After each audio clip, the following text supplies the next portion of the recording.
A very good morning to all the students. Public finance में आज हम एक नया चैप्टर स्टार्ट करने जा रहे हैं, पब्लिक एक्सपेंडिचर। अब तक आप बहुत कुछ जान चुके हैं इसके बारे में। पब्लिक, जैसा कि मैंने आपको पहले भी बताया था कि पब्लिक फाइनेंस की टू मेन ब्रांचेस हैं, public revenue and public expenditure. आज हम पब्लिक एक्सपेंडिचर को डिटेल में डिस्कस करेंगे, it's meaning and it's objectives and also the historical background of public expenditure. Public expenditure refers to the expenses which a government disburses for its own maintenance, for the society, for the economy, and sometimes helping other countries also. सरकार को जो राशि चाहिए expenditure करती है, जिसे हम हिंदी में सार्वजनिक व्यय के नाम से जानते हैं, सरकार का वह खर्च है जो आर्थिक एवं सामाजिक कल्याण पर सरकार व्यय करती है। ये सरकार के ही द्वारा किया जाता है। इसका बाकायदा एक प्रोसेस है। आपने पढ़ा होगा पॉलिटिकल साइंस में भी कि किस तरह से बिल्स आते हैं और पार्लियामेंट में पास होते हैं, फिर ये गवर्नमेंट को ये राइट्स मिलते हैं कि वो एक्सपेंडिचर कर सकती है। तो पहली बात तो हम देखें कि कीन्सियन मैक्रो इकोनॉमिक्स का बहुत बड़ा कंट्रीब्यूशन है। It provides a theoretical basis for recent developments in the public expenditure programs in the developed and developing countries. Keynesian macro economics ने एक बेस प्रोवाइड किया है जो कि लॉजिकल है फॉर पब्लिक एक्सपेंडिचर। अगर बैकग्राउंड देखें तो वी ऑल नो, हम कई बार इस पर डिस्कस कर चुके हैं कि the traditional thinking and philosophy did not favour unlimited and unrestricted role of public expenditure और गवर्नमेंट इंटरफेरेंस को बर्दाश्त नहीं करते थे। ट्रेडिशनल थिंकिंग कुछ इस तरह की थी। The main focus was on market mechanism as a better guide for the working of the economy. Classical economist जो थे, उनका मानना था कि मार्केट मैकेनिज्म खुद अपने आप में एक बहुत बड़ा गाइड होता है और वही इकोनॉमी की वर्किंग को सुचारू रूप से चलाता है, तो उसमें गवर्नमेंट को इंटरफेरेंस नहीं करना चाहिए।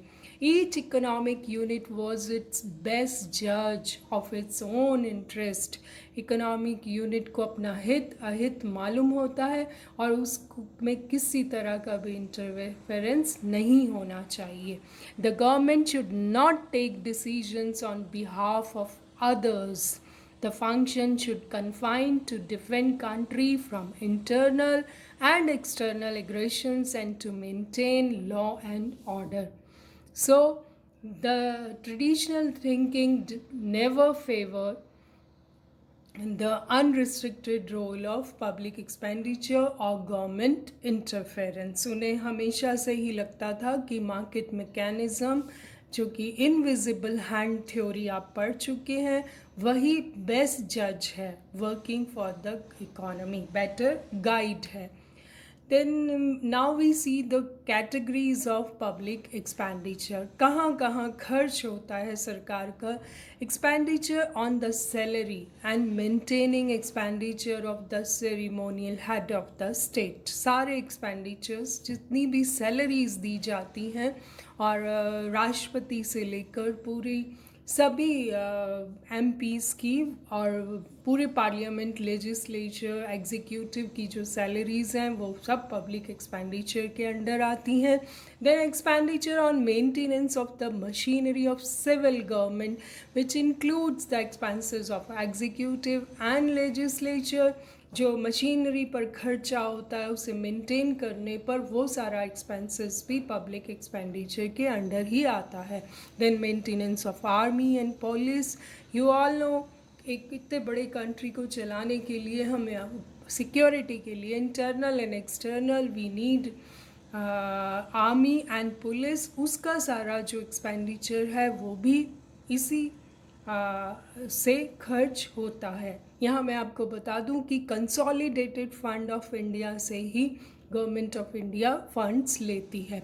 Expenditure on administrative and justice, expenditure on development of industry, supply of currency, postal and transport services, जितने भी आपने पोस्ट ऑफिसेज हैं या जो डेवलपमेंट ऑफ इंडस्ट्री है या सप्लाई ऑफ करेंसी है, करेंसी आरबीआई छापता है, उस पर भी खर्चा होता है, नोट्स प्रिंट होते हैं, तो ये सब खर्चा भी पब्लिक एक्सपेंडिचर के ही अंडर आता है। Expenditure on development of socio economic infrastructure, जो डेवलपमेंट हो है सोशियो इकोनॉमिक, कितना कभी सड़कें बन रही हैं, कभी बांध, कभी इरिगेशन फैसिलिटीज़ को दुगना किया जा रहा है, तो ये सब चीज़ें किस में आती हैं? Socio economic infra. सोशियो में फिर आजकल गवर्नमेंट जो डेवलपमेंट होता है वो हेल्थ पर भी है, एजुकेशन पर भी है, या और भी बहुत से सेक्टर्स हैं जो डेवलपमेंट मांगते हैं, जहाँ पर बहुत ज़्यादा अमाउंट में इंफ्रास्ट्रक्चर चाहिए, तो वो सारा एक्सपेंडिचर भी पब्लिक एक्सपेंडिचर के अंडर ही आता है। Then expenditure on interest payment, आपको पता है सरकार बहुत सारा लोन लेती है, उसका ब्याज भी उसको भरना होता है, रीपेमेंट ऑफ डेब्ट, जो कर्जा लेती है उसको भी मैनेज करना होता है, उसकी कॉस्ट भी सरकार ही उठाती है। तो पब्लिक एक्सपेंडिचर के अंडर ही हम इंटरेस्ट पेमेंट भी करते हैं, डेब्ट का रीपेमेंट भी करते हैं, और कॉस्ट भी जो उसकी मैनेजमेंट पे कॉस्ट आती है उसका भी वहन सरकार, जो सार्वजनिक व्यय है उसी से ही किया जाता है। थोड़ा सा हम देख लें कि ऑब्जेक्टिव्स क्या हैं पब्लिक एक्सपेंडिचर के। to secure a reallocation of resources and check imperfections in the market। आपने परफेक्ट कंपटीशन की जो कंडीशंस देखी हैं माइक्रो में, वही कंडीशंस कहीं ना कहीं हर सरकार, हर कंट्री में लागू करने की कोशिश की जाती है, लेकिन फिर भी बहुत सारी इम्परफेक्शंस रहती हैं, बहुत सारी प्रॉब्लम्स रहती हैं, तो सरकार उन प्रॉब्लम्स को दूर करने की कोशिश करती है, रिसोर्सेस को रीएलोकेट करती है, दोबारा से डिस्ट्रीब्यूशन करती है, ताकि मार्केट में इम्परफेक्शंस नहीं आए और हम कहीं ना कहीं एक परफेक्ट कंपटीशन की जैसी मार्केट क्रिएट करने की कोशिश करें। To take measures to reduce inequalities of all kinds, चाहे वो रीजनल हो, चाहे वो पर्सनल हो, ये सारे भी पब्लिक एक्सपेंडिचर के थ्रू ही इनइक्वालिटीज़ को भी दूर किया जाता है। जो बैकवर्ड एरियाज़ हैं वहाँ इंफ्रास्ट्रक्चर प्रोवाइड किया जाता है, जो बैकवर्ड पीपल हैं उनको इंसेंटिव या स्टिमुलस दिया जाता है ताकि वो भी और लोगों के साथ आ सके, जो रिचर क्लास है उसके साथ आ सके। इसके लिए रिड्यूस इनइक्वालिटीज़ के सारे मेजर्स किए जाते हैं सरकार की तरफ से। Then to avoid business fluctuations and maintain economic stability, बहुत बड़ा रोल है इसमें पब्लिक एक्सपेंडिचर का कि बिजनेस फ्लक्चुएशंस जो होती रहती हैं, आपने देखा है वो, और स्टेबिलिटी को मेंटेन करना। फॉर एग्ज़ाम्पल अभी देख लीजिए कि कोविड-19 के टाइम पर बिजनेस की जो इंसेंटिव्स हैं वो बिल्कुल ख़त्म हो चुके हैं और देश में अभी 23.9% पे जीडीपी आ गई है। तो ये एक फ्लक्चुएशन है, this is the biggest fluctuation अब तक का जो हम देख रहे हैं। तो इसको रेगुलेट करने के लिए सरकार जी तोड़ मेहनत करती है, वो स्टिमुलस देती है ताकि फ्लक्चुएशंस को कम किया जा सके। जो भी इन्वेस्टमेंट में फ्लक्चुएशंस आई हैं, जो भी कंजम्पशन में फ्लक्चुएशंस आई हैं, उनको कैसे ना कैसे करके दूर किया जाए। मंदी के वक्त लोगों के हाथ में पैसा देना और इन्फ्लेशन के टाइम पैसा वापस ले लेना, उसके बहुत सारे तरीके हैं जो हम आगे आने वाले चैप्टर्स में पढ़ेंगे। और इकोनॉमिक स्टेबिलिटी बहुत ज़रूरी है किसी देश के लिए।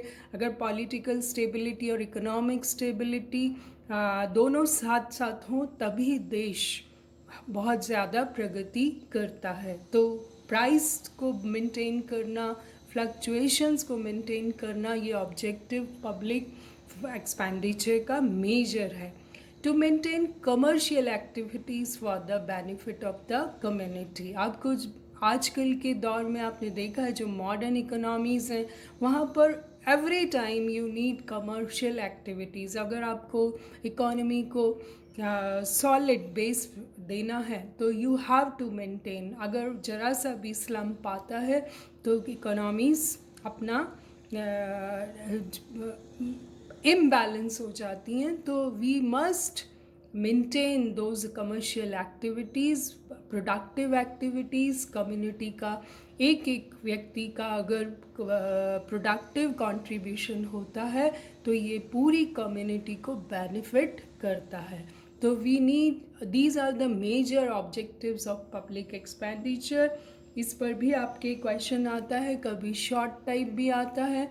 तो हम देखें कि कंक्लूडिंग नोट में हम यही देखते हैं कि public expenditure plays a very important role in modern times and it can boost the economic life of a country in various ways.